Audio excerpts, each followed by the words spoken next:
Pembahasan mengenai konsep dan faktor disabilitas pada lansia. Pembahasan yang pertama mengenai definisi disabilitas. Menurut Muladi pada tahun 2009 dalam Rifai dan Budiman pada tahun 2023 menjelaskan bahwa disabilitas itu ketidakmampuan seseorang yang mengalami sesuatu dan mempunyai kelainan fisik di mana hal tersebut dapat menghambat atau menghalangi terlaksananya aktivitas dengan baik. Selanjutnya yaitu mengenai definisi disabilitas pada lansia. Disabilitas pada lansia memiliki definisi yaitu ketidakmampuan seorang lansia dalam melakukan suatu aktivitas secara mandiri karena adanya kelainan fisik atau mental akibat penurunan kemampuan, baik dari segi penurunan kemampuan fisik, kognitif, sensorik, dan lain sebagainya. Selanjutnya yaitu ada model disabilitas. Di sini model disabilitas ada 4. Yang pertama ada patologi. Patologi sendiri adalah penyebab, mekanisme, dan konsekuensi dari kondisi medis atau gangguan yang menyebabkan disabilitas itu sendiri. Patologi sendiri di sini dapat diketahui melalui diagnosis penyakit atau cedera, terus kondisi bawaan atau perkembangan seorang lansia. Yang kedua ada impairments. Apa sih impairments itu?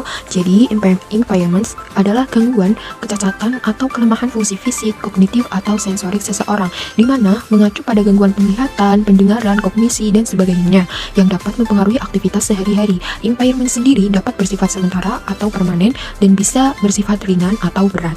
Contoh dari impairment sendiri itu ada disfungsi dan kelainan struktural pada sistem tubuh tertentu seperti muskuloskeletal. Muskuloskeletal adalah sistem tubuh yang terdiri dari otot, tulang, dan struktur terkait lainnya seperti sendi, tendon, ligamen, dan sebagainya. Di mana sistem ini itu memberikan kerangka yang mendukung tubuh, memungkinkan gerakan, dan melindungi organ-organ vital. Gangguan muskuloskeletal itu menyebabkan cedera. Terus ada kardiovaskular. Kardiovaskular terdiri dari jantung dan pembuluh darah yang membawa darah ke seluruh tubuh. Kardiovaskular ini menjaga keseimbangan tubuh, menjaga tekanan darah. Gangguan kardiovaskular menyebabkan penyakit jantung, hipertensi, dan stroke. Selanjutnya ada neurologis. Neurologis merujuk pada segala sesuatu yang terkait dengan sistem saraf. Gangguan neurologis itu sendiri contohnya seperti epilepsi dan Parkinson. Yang ketiga itu ada functional limitation. Maksudnya adalah keterbatasan dalam tindakan fisik dan mental seperti meraih, membungkuk, menaiki tangga, menghasilkan ucapan yang bisa mengerti. Seorang lansia akan sulit untuk melakukan tindakan-tindakan fisik yang sudah disebutkan tadi. Yang keempat itu ada disability. Disability sendiri adalah kesulitan lansia dalam melakukan aktivitas sehari-hari seperti bekerja, mengurus rumah, mengurus diri sendiri, melakukan hobi, tidur, jalan-jalan, dan bersosialisasi dengan teman. Di Indonesia sendiri, terdapat sekitar 21 juta lansia atau sekitar 9,6% dari seluruh penduduk Indonesia. Hal tersebut menunjukkan bahwa Indonesia sendiri termasuk dalam negara yang berstruktur tua atau aging population. Secara umum, kondisi fisik seseorang yang telah memasuki masa lanjut usia akan mengalami sebuah penurunan dalam berbagai hal, terutama penurunan fisik yang akan berpengaruh pada kondisi psikis seseorang. Selanjutnya yaitu mengenai komponen disabilitas itu ada 6. Yang pertama itu dalam hal kognitif, di mana seorang lansia akan mengalami penurunan dalam hal kognitif. Mereka akan sulit untuk mengerjakan hal-hal baru seperti menemukan tempat atau alamat baru, mempelajari atau mengerjakan hal-hal yang baru. Terus masalah kesehatan dapat mempengaruhi emosi seorang lansia, dan seorang lansia sulit memusatkan pikiran dalam melakukan sesuatu. Selanjutnya ada mobilitas. Maksudnya mobilitas adalah kemampuan seseorang untuk bergerak atau melakukan aktivitas fisik seperti berjalan, berdiri, duduk, merangkak, dan sebagainya. Seorang lansia akan mengalami kesulitan untuk berdiri dalam waktu yang lama. Mereka juga sulit untuk berjalan jarak jauh. Misalnya untuk jalan 1 km mereka akan cepat lelah.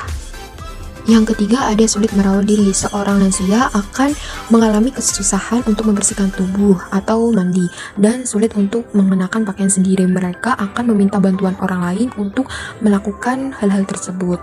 Terus yang keempat itu ada menjaga persahabatan.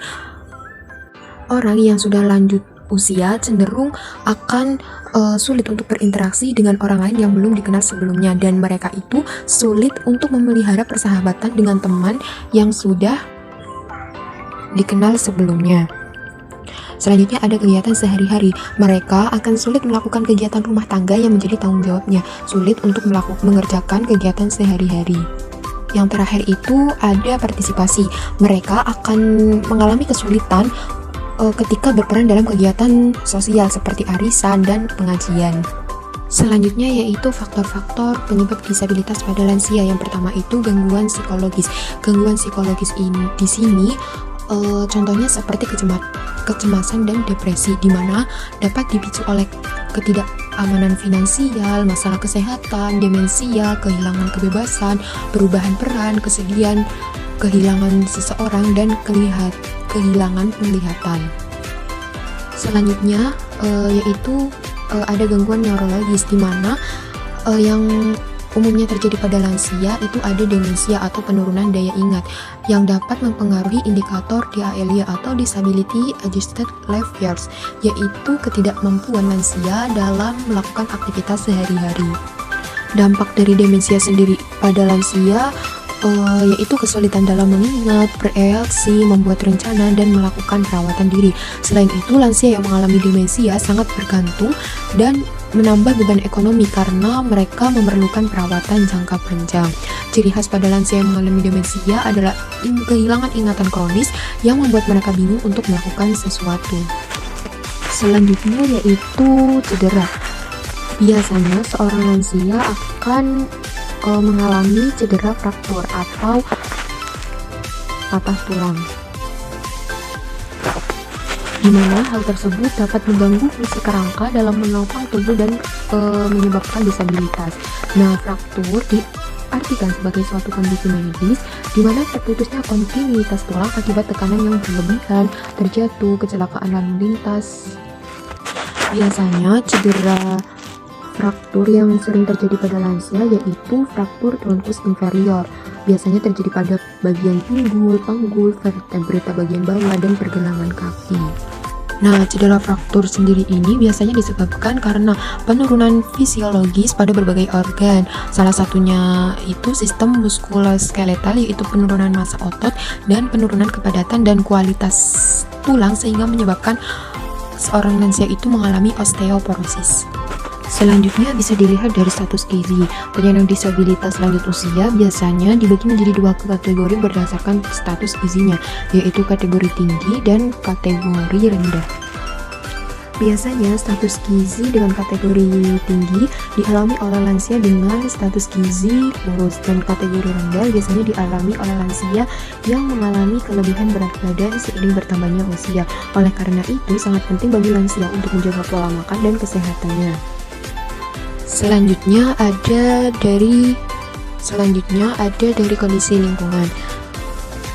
Kondisi lingkungan dapat menjadi faktor terjadinya disabilitas pada lanjut usia, terutama lingkungan keluarga. Keluarga memegang peran penting dalam perawatan lansia karena keluarga memfasilitasi dan mendukung kebutuhan kesehatan setiap lansia itu apa saja, dan bila terjadi disfungsi dalam keluarga maka mengakibatkan buruknya perawatan yang biasanya berkaitan dengan nutrisi dan pengobatan. Lansia yang mendapat perawatan baik dari keluarga dan lingkungan sosialnya memiliki tingkat kelangsungan hidup yang lebih baik dan membantu untuk mengurangi risiko disabilitas. Begitu pula sebaliknya.